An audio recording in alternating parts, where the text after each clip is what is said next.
नमस्कार दोस्तों, मैं हूं सचिन और आपका मेरे YouTube चैनल पे बहुत बहुत स्वागत है। दोस्तों, आज जो मैं बुक आपके साथ डिस्कस करने आया हूं ये एक ऑटोबायोग्राफी है जिसका नाम है रसीदी टिकट या फिर रेवेन्यू स्टैम्प, जिसे अमृता प्रीतम ने लिखा है। इस ऑटोबायोग्राफी को अमृता प्रीतम ने 1976 में 1976 में पब्लिश करवाया था और इसमें वो अपनी जीवन कथा लिखती हैं। पूरी जीवन कथा बचपन से लेके जब तक उनकी डेथ हुई थी। ऑब्वियसली इन्होंने अपनी डेथ से पहले ही इसको ख़त्म कर दिया था, लेकिन उसके बाद में साहिर ने जो इमरोज थे इनके हस्बैंड उस टाइम पे, या फिर इनके पार्टनर जिनको हम कह सकते हैं, उन्होंने बाद में इसको पोइम के रूप में, कविताओं के रूप में इसका थोड़ा सा एंडिंग रूप दे दिया था। जो उसके बाद उनके साथ क्या हुआ था उसके बारे में उन्होंने थोड़ा सा बता दिया है। तो ये उनकी जीवनी है, उन्हीं के द्वारा लिखी गई, इसीलिए इसे ऑटोबायोग्राफी कहा जाता है। इस वीडियो में हम डिटेल में जानेंगे अमृता प्रीतम जी के जीवन के बारे में, उनके शब्दों में वो अपने जीवन में खुद के बारे में क्या सोचती थी, अपने जो लव एक्सपीरियंसेस रहा, उनका पर्सनल एक्सपीरियंसेस, फैमिली एक्सपीरियंसेस और प्रोफेशनल एक्सपीरियंसेस जो भी उनकी लाइफ में रहे, उसके बारे में थोड़ा थोड़ा ब्रीफ में जानने की कोशिश करेंगे। तो वीडियो को पूरा देखिएगा, अच्छी लगे तो लाइक शेयर और कमेंट कर दीजिएगा। चैनल को सब्सक्राइब जरूर कीजिएगा क्योंकि इसी तरह की वीडियोस आपको हमारे चैनल पे रेगुलर बेसिस पे मिलती रहती है। चलिए दोस्तों, समय ना वेस्ट करते हुए सीधा वीडियो की शुरुआत करते हैं। तो दोस्तों, मैंने ये जो बुक है इसे पंजाबी में पढ़ा है, लेकिन ऑब्वियसली मेरी ज़्यादा ऑडियंस हिंदी या फिर इंग्लिश वाली ही है, इसीलिए मैं इस वीडियो को हिंदी में बना रहा हूँ। तो इस ऑटोबायोग्राफी की शुरुआत में अमृता प्रीतम बताती हैं कि खुशवंत सिंह जो एक राइटर थे, उन्होंने उनको इस ऑटोबायोग्राफी को लिखने का आइडिया दिया था। एक्चुअली जब वो उनकी ट्रांसलेशन कर रहे थे पिंजर नोवेल की इंग्लिश में, तब उन्होंने उनसे उनके और साहिर लुधियानवी के रिश्ते के बारे में जानने की इच्छा व्यक्त करी थी। लेकिन जब अमृता प्रीतम ने उनको और उनको अपने और साहिर के रिश्ते के बारे में बताया, तब उन्होंने उनसे कहा, हंसते हंसते मजाक में कहा था कि तुम दोनों की कहानी तो एक रसीदी टिकट के पीछे लिखी जा सकती है। ठीक है, तो इसी वजह से उन्होंने अपनी जो ऑटोबायोग्राफी जो लिखने का उसके बाद उन्होंने विचार किया, तब उन्होंने टाइटल का नाम रसीदी टिकट रखा। वो कहती हैं कि रसीदी टिकट शायद खुशवंत सिंह जी ने इसीलिए कहा था क्योंकि ये तो एक तो ये साइज में छोटी होती है, और दूसरा ये कि बाकी टिकटों का साइज जो है वो चेंज होता रहता है, लेकिन रसीदी टिकट का साइज जो है वो सेम ही रहता है। इसी तरीके से उन्होंने अपनी जीवनी के बारे में लिखने का सोचा। शुरू में हमें पता चलता है कि 1918 में, उनके जन्म से 1 साल पहले, वो बताती हैं कि उनके जो पेरेंट्स थे वो एक स्कूल में पढ़ाते थे, और वहाँ के जो मुखिया थे तेजा सिंह जी, जो वहाँ के प्रिंसिपल थे, उनकी 2 बेटियाँ थी, और उनकी 2 बेटियों ने प्रार्थना करी थी कि उनके जो टीचर्स हैं, दोनों टीचर्स हैं, उनके यहाँ बेटी पैदा हो। ये बात जब उनके पिताजी को पता चलती है तो वो गुस्सा करते हैं अपनी वाइफ से कि उन्होंने बेटी क्यों मांगी है, बेटा क्यों नहीं मांगा। लेकिन ये वो बताते हैं कि ये उनकी इच्छा नहीं थी, ये उन दोनों लड़कियों की इच्छा थी कि हमारे घर बेटी पैदा हो, और लेटर ऑन उनके घर बेटी ही पैदा होती है। और उनके जो पिता थे वो पहले एक सन्यासी थे, उन्होंने अपना जीवन यापन सब छोड़ दिया था, एक गुरु की शरण में जगह ले ली थी, लेकिन लेटर ऑन ही रियलाइज्ड कि ये जो है ये लाइफ उनके लिए नहीं है। उनके गुरु का भी यही मानना था कि ये लाइफ आपके लिए नहीं है। उन्होंने उनसे एक बार कहा भी था कि पूरन जी, ये लाइफ आपके लिए नहीं है, आप जो है गृहस्थ जीवन अपना लीजिए। ठीक है, तो इसी के बाद उन्होंने इनके साथ शादी कर ली थी। जब अमृता प्रीतम 11 साल की थी, तब उनकी माँ जो है वो बहुत ही बीमार पड़ जाती हैं, और फिर उनके पास वाली कुछ आंटियाँ जो हैं, जो उनकी मौसी वगैरह थी, वो उनसे कहती हैं कि बेटा तुम भगवान से बोलो कि तुम्हारी माँ ठीक हो जाए, क्योंकि भगवान जो है वो बच्चों की बात सुनता है। और अमृता प्रीतम जी का उस टाइम मानना था कि हाँ, भगवान शायद बच्चों की बात सुनता है, तो वो भगवान से बोलती हैं कि आप मेरी माँ को बचा लो। लेकिन उनकी माँ जो है वो ख़त्म हो जाती हैं जब वो मात्र 11 वर्ष की थी, अभी 11 वर्ष की हुई भी नहीं थी, और उनकी माँ जो है वो चल बसी थी। उसके बाद उनका भगवान से भरोसा उठ गया था। एक बच्चे को जब कोई बोले कि भगवान बच्चों की सुनता है, एंड देन वो ना हो, तो कहीं ना कहीं दिल पे ठेस तो पहुंचती है। तो अमृता प्रीतम जी के दिल पे भी ठेस पहुंची थी, और उसके बाद उन्होंने भगवान के साथ, भगवान के ऊपर विश्वास करना छोड़ दिया था। हालांकि उनके जो फादर थे वो बहुत ही रिलीजियस थे, उन्होंने घर में रूल बना रखे थे कि रोज़ भगवान की पूजा करनी है, भगवान को याद करना है। लेकिन अमृता प्रीतम जी इसको जो है वो कहीं ना कहीं इससे रिवोल्ट करती रहती थी किसी न किसी वे में, जिस तरीके से भी वो कर सकें। वो एक पाठ भी मन में करने को बोलते थे, जिससे कि पूरे घर में पूरे घर में एक तरह से कवच बन जाता है, ताकि कोई भी चीज़ बाहर से अंदर नहीं आ सकती थी। लेकिन अमृता प्रीतम जी उस पार्ट को बीच में छोड़ देती थी या फिर कुछ चीज़ें भूल जाती थी, क्योंकि वो चाहती थी कि कोई रोज राजकुमार उसकी लाइफ में आएगा। अगर वो ये पार्ट पूरा पढ़ लेंगी तो फिर वो एंटर कैसे करेगा उसके घर में, ठीक है। चाहती थी कोई बंदा हो जो उसे प्यार करे, जो उसकी लाइफ में एंटर करे एंड देन उसकी लाइफ चेंज कर दे, ठीक है। जैसे वो थोड़ी बड़ी होती हैं तब एक बार उन्हें पता चलता है कि उनके जो किचन था, किचन में उनकी नानी की ही चलती थी ज़्यादातर, तो उनको ये पसंद नहीं था कहीं ना कहीं। फिर वो एक दिन देखती हैं कि जब कुछ दोस्त आते हैं उनके फादर के, तो उनके लिए अलग गिलास रखे जाते हैं, तो ये उनको बिल्कुल भी पसंद नहीं था। लेकिन लेटर ऑन छानबीन करने के बाद उनको पता चलता है कि ये जो दोस्त हैं वो मुस्लिम है, तो मुस्लिम दोस्तों को अलग गिलास में पानी या चाय वगैरह दी जाती थी, तो इसीलिए वो रिवोल्ट कर देती हैं। बात उसके फादर तक पहुंचती है और पता चलता है कि उसके फादर को तो इसके बारे में पता ही नहीं था। एंड देन लेटर ऑन वो गिलास इकट्ठे हो जाते हैं और जो मुस्लिम थे उनको भी इकट्ठे कर दिया जाता है, एक तरह से साथ में देखा जाता है, उनके साथ कोई भेदभाव नहीं किया जाता है। लेकिन उस टाइम उन्होंने ये नहीं सोचा था कि बड़ी होकर उनको भी एक मुस्लिम से ही प्यार हो जाएगा, जिनके लिए वो आज लड़ रही हैं, जिनकी स्वतंत्रता के लिए वो आज लड़ रही हैं। लेटर ऑन उनको एक ऐसे ही बंदे से प्यार हो जाएगा जब वो बड़ी हो जाएंगी, ठीक है। और अगर बात उनकी पर्सनल लाइफ की करें तो उनकी माँ ने बचपन में ही उनकी शादी अपनी किसी दूर की बूजी के बेटे के साथ जो है वो ऑलरेडी तय कर गई थी। वो 16 साल की उम्र में उनकी शादी प्रीतम सिंह नाम के इंसान से होती है, जो लाहौर से था और जो कि एक बिजनेसमैन था। और शादी के बाद वो लाहौर अपने पति के साथ रहना शुरू कर देती हैं। वो शुरू से कभी भी इस शादी को लेकर खुश नहीं थी, क्योंकि उनका मानना था कि उनको शादी किसी ऐसे इंसान से करनी चाहिए जिससे वो प्यार करती हों। लेकिन ऑब्वियसली प्रीतम सिंह से तो वो प्यार नहीं करती थी, लेकिन उनसे शादी कर लेती हैं। और बाद में वो इसके एंड में जाके बताती भी हैं कि शादी में एक किस्सा हुआ था, जबकि प्रीतम सिंह के जो पेरेंट्स थे उन्होंने उनको बोला था, उनके फादर को बोला था कि आपसे अगर कोई रिश्तेदार पूछे तो आप उनको ये बता दीजिएगा कि आपने इतने पैसे दहेज में दिए हैं, जो कि सामान के अलावा इतने पैसे भी दहेज में दिए हैं। लेकिन उनके पिताजी उस टाइम बहुत टेंशन में आ गए थे। और फिर जब अमृता प्रीतम को इसके बारे में पता चलता है तो वो बहुत दुखी हो जाती हैं और वो आत्महत्या करने की कोशिश करती हैं।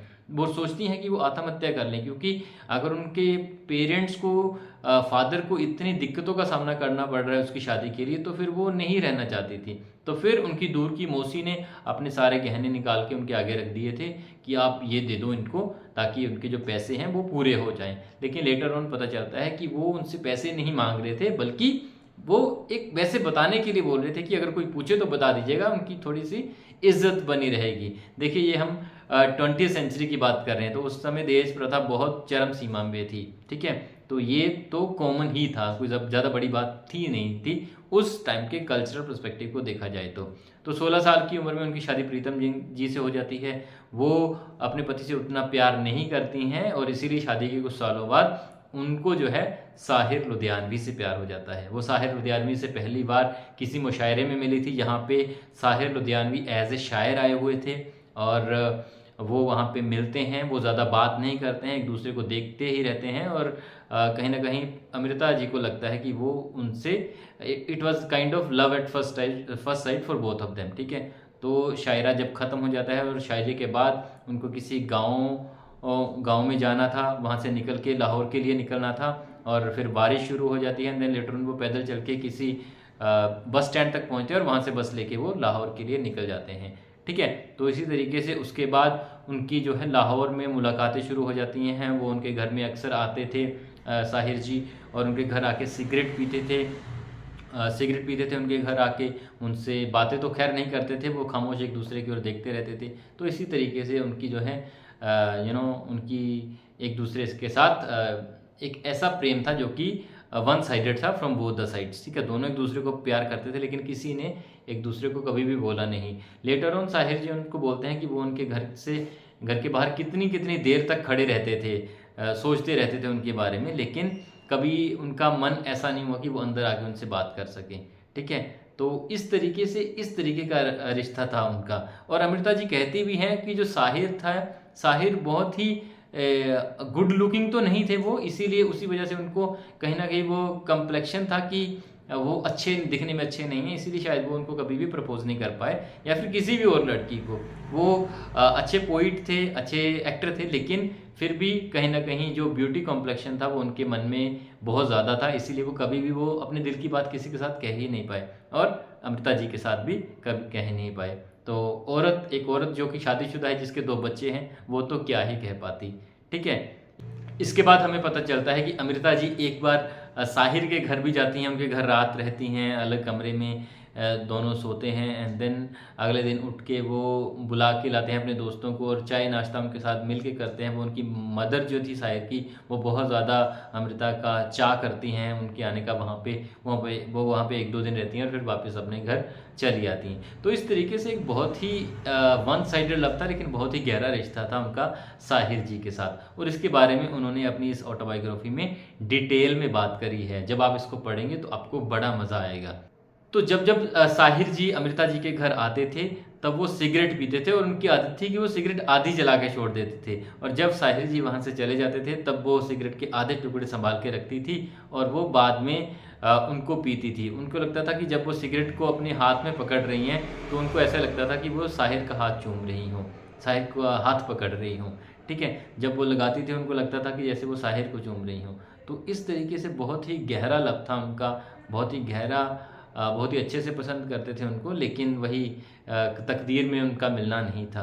और 1960 में अमृता जी को पता चलता है कि साहिर जी को कोई और लड़की पसंद आ गई है, और वो उन्होंने उसके साथ सेटल होने का फैसला कर लिया है। तो इसी तरीके से उनका दिल टूट जाता है उस टाइम पे, लेकिन वो क्या कर सकती थी। ठीक है, इसी टाइम पे एक और इंसान थे, इंद्रजीत, जिनके साथ इनकी क्लोजनेस बढ़ी थी, और इनके साथ वो इतनी क्लोज हो गई थी कि लेटर ऑन उन्होंने उनके साथ शिफ्ट करने का फैसला कर लिया था। अपने हस्बैंड को तो उन्होंने काफ़ी समय पहले ही छोड़ दिया था, लेकिन उनका नाम उनके साथ जुड़ा रह गया था। वो अलग नहीं हुआ था, प्रीतम नाम उनका उनके साथ जुड़ा रह गया था, लेकिन इमरोज़ के साथ उन्होंने रहना शुरू कर दिया था। ठीक है, तो इमरोज़ उतने ज़्यादा अमीर तो नहीं थे, बहुत ही गरीब इंसान थे, लेकिन उनके साथ वो बहुत ही अच्छे इंसान थे। हर टाइम पे अमृता को सपोर्ट करते थे, उनके साथ हर जगह जाते थे। जहाँ पे भी वो जाती थी, किसी मुशायरे में जाएं, चाहे किसी मीटिंग में जाएं, किसी कोर्ट में जाएं किसी काम को लेके, तो हर जगह उनका साथ देते थे वो, और उनको बहुत अच्छा लगता था, बिना कहे उनकी हर बात मान लेते थे।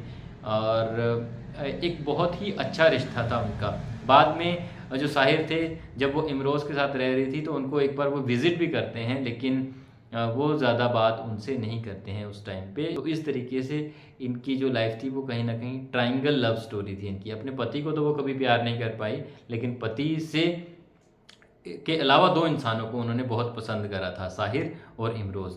इसके साथ साथ एक और भी लोग थे, एक और भी इंसान थे, सज्जाद करके, जो कि उनके अच्छे दोस्त थे। और एक बार कोई डेलीगेशन जाना होता है रूस में, तब वो उनके पास आते हैं और उनसे पूछते हैं कि लोग जो है वो मना कर रहे हैं आपको साथ लेने के लिए, क्योंकि बाकी के पोइट कह रहे हैं कि उनकी जो वाइफ्स हैं वो कहीं ना कहीं ऑब्जेक्ट करेंगी अगर अमृता इस टूर पे आती हैं, और वो उन्हें मना कर देती हैं कि मुझे इस टूर पे जाना भी नहीं है, मैं तभी जाऊंगी जब मुझे अकेले से न्योता आएगा। और लेटर ऑन न्योता आता भी है, बाकी के सारे दोस्त जो बुल्गारिया वगैरह, थाईलैंड वगैरह, मॉरिशस वगैरह, ये सारे देशों से उनको न्योता आता है। देन लेटर ऑन वो अकेले इन सभी देशों में सफ़र करती हैं, जर्मनी जाती हैं, वो ऑस्ट्रिया जाती हैं। तो इन सारी कंट्रीज़ में वो एज ए पोइट विज़िट करती हैं। कुछ कंट्रीज़ में लास्ट में वो नहीं जा पाती हैं बिकॉज ऑफ हेल्थ। तो at the end of the biography हमें पता चलता है कि उनको कुछ लोग मारने की साजिश भी कर रहे थे, और ये कुछ लोगों किसी ने अपने कानो कानी सुना था, उनका नाम उन्होंने इसमें नहीं बताया, लेकिन किसी के कानो कानी सुना था, जिसके बाद उनकी हेल्थ जो है वो बड़ी डिटेरियोरेट हो जाती है। लेटर ऑन उनको एक हार्ट अटैक भी आता है। 2002 की आते आते वो बहुत ही कमज़ोर हो गई थी, और 2002 में ही उन्होंने उनका जो राइटिंग करियर है वो ख़त्म हो गया था, क्योंकि उन्होंने अपनी आखिरी नज़म मैं तेनू फेर मिलांगी 2002 में ही लिखी थी। उसके बाद उन्होंने लिखना बंद कर दिया था, और 1919 को पैदा हुई ये फेमस पोइट अमृता प्रीतम 2005 को आखिरी सांस ले लेती है और ख़त्म हो जाती है। जिन्होंने अपनी जो ऑटोबायोग्राफी है उसमें 2002 तक की लाइफ को ही कवर अप करा है। उसके बाद उनके साथ क्या हुआ वो हल्का सा पोइम के रूप में, कविताओं के रूप में इमरोज़ ने बताने की कोशिश करी है। कुछ पोइमें इन्होंने इस पोइम में भी लिखी हैं, ऐड करी हैं, जैसे कि अज आखा वारिस शानू। ये बहुत फेमस पोइम है जो इसमें आपको देखने को मिलेगी। इसके अलावा बहुत सारी पोइमें हैं। At the end of the autobiography आपको एक और पोइम देखने को मिलेगी जो कि है मैं तेनू फेर मिलांगी, कदों किथे पता नहीं पर मैं तेनू फेर मिलांगी। इसके साथ इमरोज़ की एक दो पोइम हैं जो उन्होंने at the end of the book लिखी हैं, कहीं ना कहीं उनकी अराउंड डेथ लाइफ को पोर्ट्रे करने के लिए।